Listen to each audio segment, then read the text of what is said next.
My first price target for Aerodrome's native token called AERO in 2025 is AERO at the price of $30, which, by the way, is actually my worst case price target scenario. And even though that's not financial advice nor a guarantee, why do I think so? I think it's going to come down to the fact that Aerodrome, it's very special. I mean, you got to think about this, right? Aerodrome, it's an automated market maker, or as what some people like to say for short, that's what she said, an AMM, right? And what an AMM is that it's a type of decentralized exchange. And by the way, it's no just random project that's focused on decentralized finance, because Aerodrome, it happens to be designed apparently to become the central liquidity hub for Base. And Base, by the way, as we all know, is Coinbase's layer 2. And yeah, you heard that right, Coinbase, because Coinbase, one of the biggest exchanges out there, very reputable. So when they have a layer 2, man, I believe that, aka Base. And keep in mind though, right? Base, it's actually built in collaboration with something called Optimism. Now, Optimism is one of the leading Ethereum layer 2 scaling solutions out there. So yeah, when it comes to Base, man, it's very fantastic if you ask me. And keep in mind, an Ethereum layer 2, it's actually very necessary, in my opinion. Hashtag super necessary, Jorge Masvidal, because when you think about it, Ethereum, as of right now, even though the ecosystem is amazing, even though it's very diverse, it has some fundamental compromises, right? High gas fees and arguably not even scalable. I mean, think about this. If someone wants to send their girlfriend's boyfriend's grandma some ETH to buy a used Bratwurst extender, Lee the Captain Edition, can you imagine the gas fees they're going to have to pay for that? I mean, it's going to be a complete no bueno, in my opinion.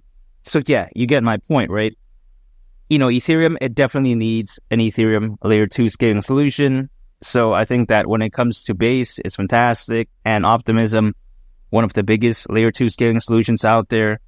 I mean, you combine that with the fact that, again, right, Coinbase is layer 2, which again, just like I mentioned before, Base, that's a complete package in my opinion. So if something is designed to become the central liquidity hub for Base, which, by the way, as of right now, has a total value lock, according to DeFi Llama, of around $2 billion, and it could potentially even be worth a lot more in the future, why would I not believe in that project? At least that's the way I view it. And Base, I think, has a lot of potential. Coinbase is fantastic. Optimism, it's amazing. Aerodrome Finance, man, that just ties it all together, and I do believe that its future could look so bright. And AERO at the price of $30, I really don't see why not during the peak of this bull run. And now, I do want to take a look at my second price target, which is AERO at the price of $40, which to some people may sound insane, but here's the thing. Is $40 all that bad though? You got to take into consideration how Aerodrome, it's clearly focused on the right market, in my opinion. I mean, as we all know, of course, it's focused on the decentralized finance market. And according to Grandview Research, the decentralized finance market is expected to be worth around $230 billion by 2030. So yeah, isn't that crazy? That's just over the next 6 years, right? The decentralized finance market, again, could be worth over $230 billion. God, porra. That's insane if you ask me. And that's a little bit of Portuguese right there, because when there's a statistic that insane, you got to start speaking some Portuguese. At least that's the way I view it. So when I consider just how special Aerodrome is, and when I take into consideration, the market that it's focused on, why is $40 all that much? At least that's the way I take a look at it. Now, I do want to take a look at AERO at the price of $50, which is my most bullish case price target scenario.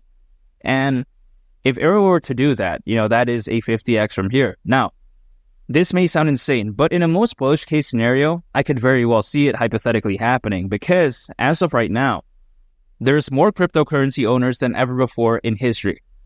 And yeah, that's actually true, because according to Crypto.com research, they say how currently there is nearly 600 million cryptocurrency owners. And this number is very staggering, by the way, because when you take a look at the peak of the 2021 bull run, the last bull run, right? There was roughly only around 300 million crypto owners. So now we have nearly double that amount. I mean, that's insane.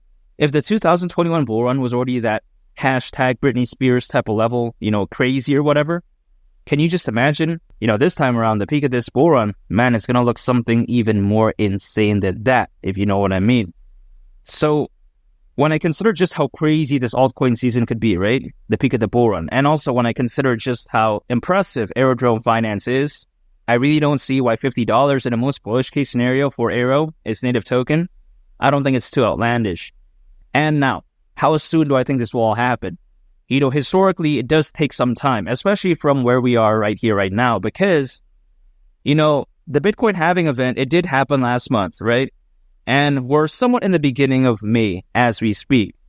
So historically, altcoins, they do typically reach their peak anywhere between 6 to 18 months after a Bitcoin halving event. Now, 6 months would be, of course, best case scenario for some altcoins out there. And that would, of course, be October of this year, historically speaking again. Now, 18 months from a Bitcoin halving event, which would, of course, be October of next year in 2025. However, I'm not going to take a look at 18 months or 6 months because that's a very extreme example, right? Let's say we take a middle ground approach, which is 12 months. Even 12 months, that's still April of 2025, potentially. So, when people are saying, wow, AERO, why is it not at the price of $50 right now? What's going on? It's caca, it's trash. It's like, come on, man. Historically, it does take some time. It's not like it's just going to pump anytime someone wants it to pump, right? It's like, hey, I want it to pump today, and then it does that. Historically, that's not how it works. However, again, right, there's a time frame there, and if we just take a look at the average, that's still, again, potentially next year in April of 2025. So I'm staying patient. I am going to continue to dollar cost average into AERO because that is my buying strategy. Anytime I do earn income, I set aside some for AERO. And that's just what I do, right? I just acquire, I hold, and I just wait. Nothing fancy. Some people out there, they want to day trade, they want to use leverage. When it just comes to cryptocurrencies in general, they're free to do whatever they want. But I don't want to do that, right? Because a lot of friends that I know that do that, they get wrecked. So why would I want that? I like to keep things simple. I just acquire, I hold, and I just wait. That's it. Caray, boha. It's kind of boring. I guess being boring in the boom in the bedroom, I don't know about that. But being boring in the world of investing, I don't see why it's a bad thing because we take even a look at Warren Buffett, a very successful investor. Some even call him the GOAT of investing, right? The greatest of all time. Arguably, of course. But what strategy does he use? He uses dollar cost averaging. So if it works for Warren Buffett, why wouldn't it work for me? At least that's the way I take a look at it. And of course, not financial advice, but if someone is day trading and they get liquidated, they get stop loss, what happens? They're done, right? They have to make another trade to hopefully recoup their losses. But if they lose again and again, right, it's going to start this vicious cycle where they're just going to run out of funds eventually, like what happened to my friend. So I don't want that. I like to keep things simple again. Dollar cost averaging, that is king for me. And AERO at the price of $50 in a most bullish case scenario, I don't see why not. I think it's that amazing. And make sure to subscribe if you gain value from this video. I'd greatly appreciate it. And also on top of that, make sure to check out this very fantastic video. I think you all would really love it. It's been Lee the Captain, and I'll catch you all on the next one. I'm out. Peace. Bye.